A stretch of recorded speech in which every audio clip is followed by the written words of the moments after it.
Why is it making noises? Right, so I'm working on the curve for the noodle dragon. And I'm starting off on this angle down his neck. So I'm going to work until this lower part of the neck is filled up.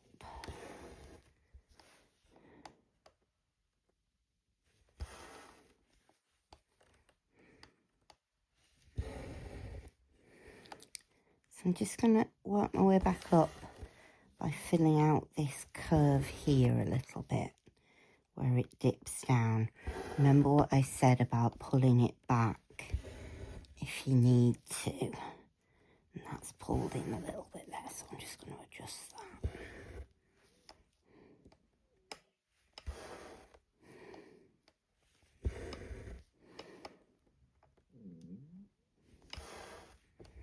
So this time, because I'm trying to flare out here, I'm tucking under there, coming out here.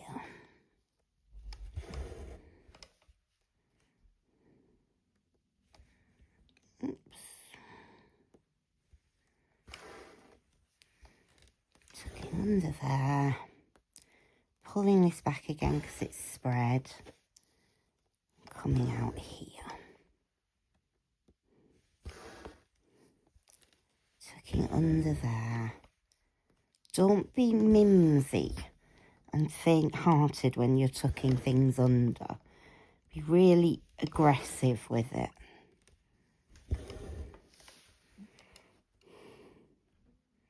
So this time I'm coming out from there and I'm taking the curve in the other direction. So that one, the curve is going that way. This time it's going that way from the other end.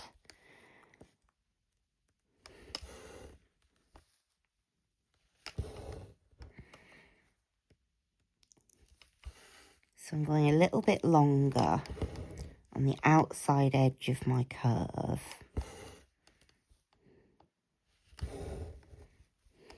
You can see how that angle is changing already. And I'm still being very aggressive about tucking it underneath.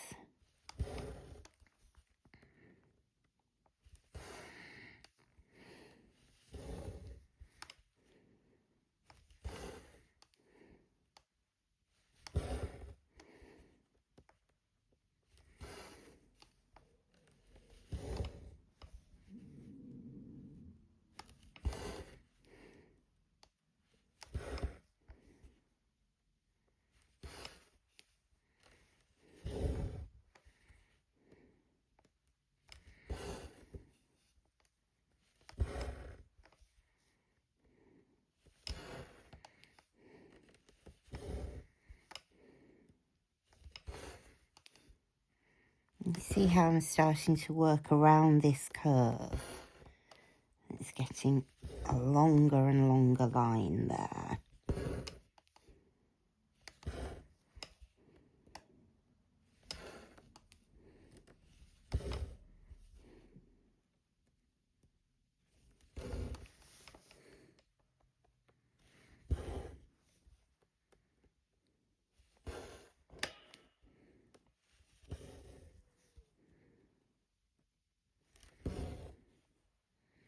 So I'm starting to head up into the outermost of the three necks. And I'm changing that angle still.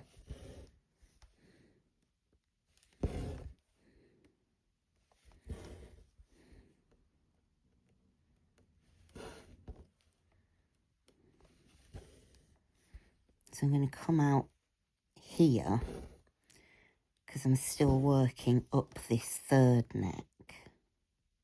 I don't know if that's the third neck or the first neck. Depends how you count them and which direction you're going in. It's a neck, one of three.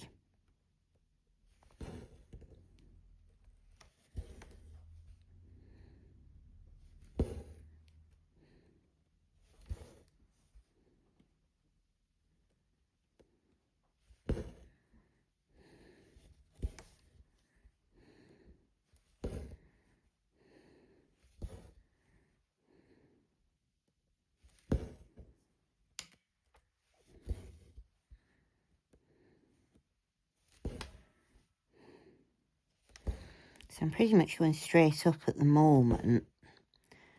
I'm going to start bending round in the other direction.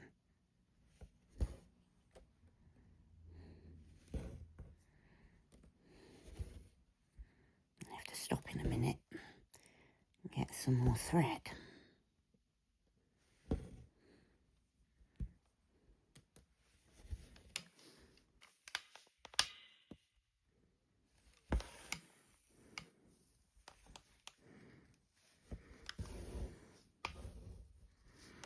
So we're not doing it in sections at an angle to one another. We're doing it as one long continuous flow. And don't worry if some of your longer threads come over the line where you want them to be, because you can tuck them back into line when you couch them. So we're just looking at the laid work at the moment.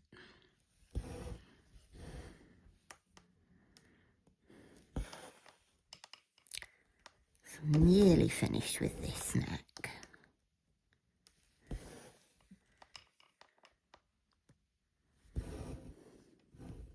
What I need now is a few little filling stitches just to bring this end bit round. Now when I come on to the middle neck, and I don't have a problem classifying the middle neck because I know it's the one in the middle, we need to go right back to the beginning. We can't start up here because they won't connect up. We have to grow this out of the first part that we did. So I'm starting here and I'm tucking back under again. So I'm going up here. And then this one is really only quite a light connection to the main neck. So you're working independently on it almost immediately. That my stitches are no longer connected to that top part. I'm now just working on this neck. And because I've drawn this one a bit wiggly, it's going to be a bit of a strange shape. It's not a smooth width all the way along it.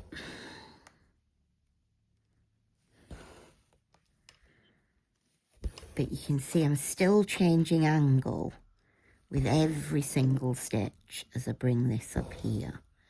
So my stitches are a bit more widely spaced on this edge because this is my longer edge, and they're much more packed together on the inner edge of the curve.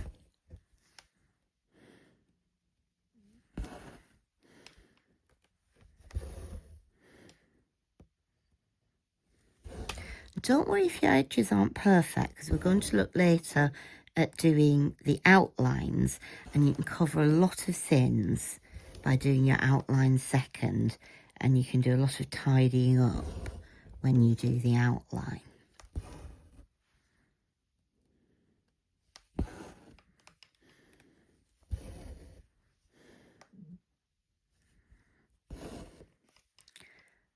So now curving right round into that middle neck, just tucking quite aggressively underneath with the thread that's tucked. I'm going to put another one in there, just a little one. And then I have to come right back down like we did before, because I'm not going to start at the head end and work back because I won't get the angles right. I'm going to work out from the bit that we've already got. So this one can be quite thin, the way I've drawn it on my version. It might be thicker on yours, but because it's very thin, you can see how quickly I'm changing those angles. And I'm actually making my version of this neck a little thicker than the one that's in my drawing. A drawing's only ever a guideline, I think, for embroidery. You can always add your own touches.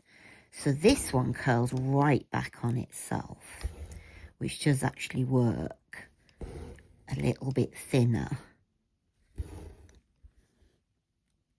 So you can see I've gone from being almost vertical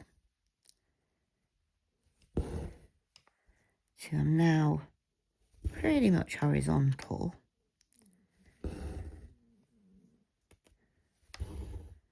Tucking under all the time.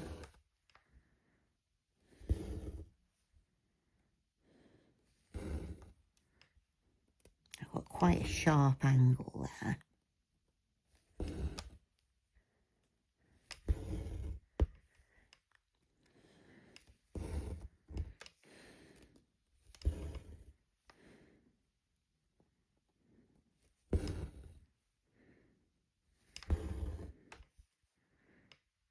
And sometimes you can be better off. You can see I've got some little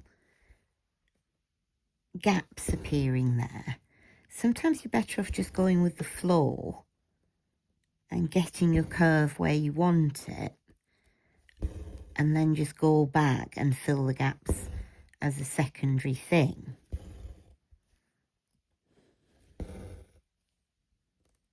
So I'm just going to go back and fill that gap once I've finished. You don't have to do it all at the same time, but you can see how beautifully that is flowing around those necks. So next what we'll do, and that's taken me less than 15 minutes, next what we'll do is we'll couch these necks into place. So I've started doing my couching. I'm afraid I missed a bit off because my camera has just installed a new update, which meant that it didn't start filming when I asked it to. Isn't that lovely?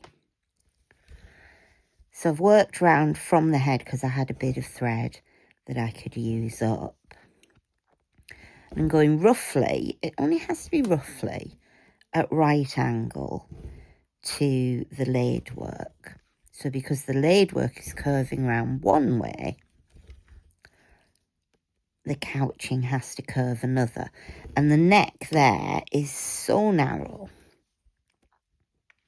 that I've only had one couching point on each bar. So it's been quite minimal. And then where I've come across here, I've done a bar that goes basically across all three necks. And I'm going to start working up this one with bars with a single couching point in the middle again.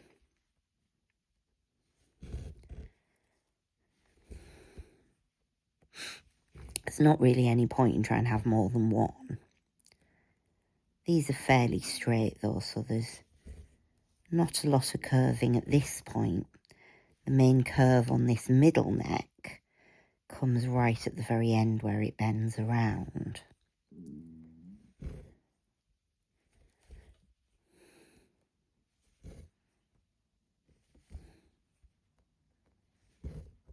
I'm going to stop this one in a minute. But you can see I'm tucking that back under there. Sort of tidy up my edges where I need to.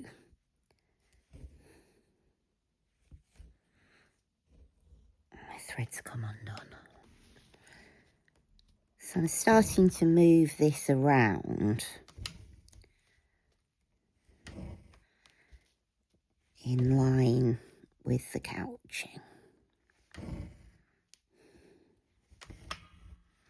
Once you've got the laid work in, you don't have to start at one end or the other. You can just start at the end that's easiest for you.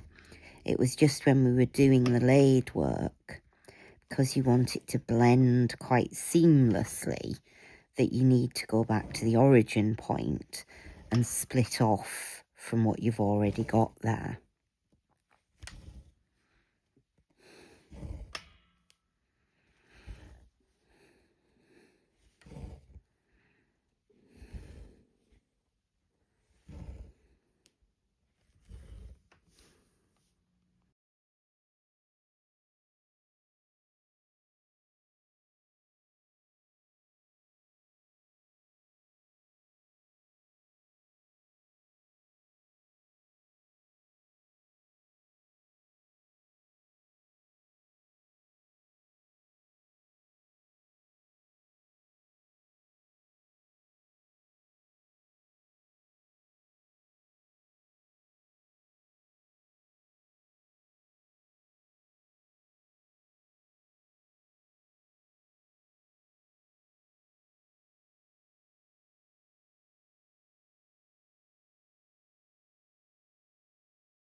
So that's Noodle's next done. And like I said, don't worry if they're a bit rough, because we'll tidy them up when we come to do our outline. So that's it for now.